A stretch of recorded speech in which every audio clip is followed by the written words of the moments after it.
இங்க பாருங்க மக்களே, நம்ம கமாண்ட்ல ப்ரோ பேச்சம்பளம் சாப்பிடுற மாதிரி வீடியோ போடுங்க போற சொல்றாங்க. இங்க பாருங்க, அதுல பேச்சம்பளத்துல நம்ம குமாப்டி தேனோட சாப்பிட்டா எவ்வளவு டேஸ்டா இருக்குன்னு தமிழ்நாட்டு மக்கள் சொல்லி தரேன். எப்படின்னு பாருங்க. முதல்ல இப்படி தேனை எடுத்துக்கோங்க. தேன் எடுத்து பேச்சம்பளத்துல வச்சுக்கோங்க. இங்க பாருங்க, இப்படி தடவிக்கோங்க. இப்படி தடவிட்டு நல்லா இருக்கு. டேஸ்ட் பண்ணிட்டீங்களா?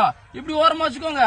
இப்படி வச்சுட்டு எடுத்தோன்னு இப்படி பாருங்க. வந்து பேச்சம்பளத்தை தேன் எப்படி சாப்பிட சொல்லி தரேன். இங்க பாருங்க.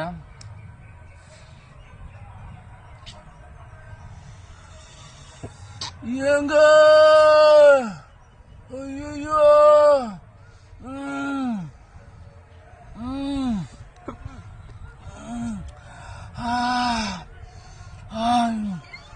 ஏங்க குமாப்டி தேனோட பேச்சம்பளத்தை நக்கி சாப்பிட்டா ஏங்க எல்லாமே கிடைக்குங்க. எங்க நக்கி சாப்பிடுறீங்களா பேச்சம்பளத்துக்கு பாருங்க.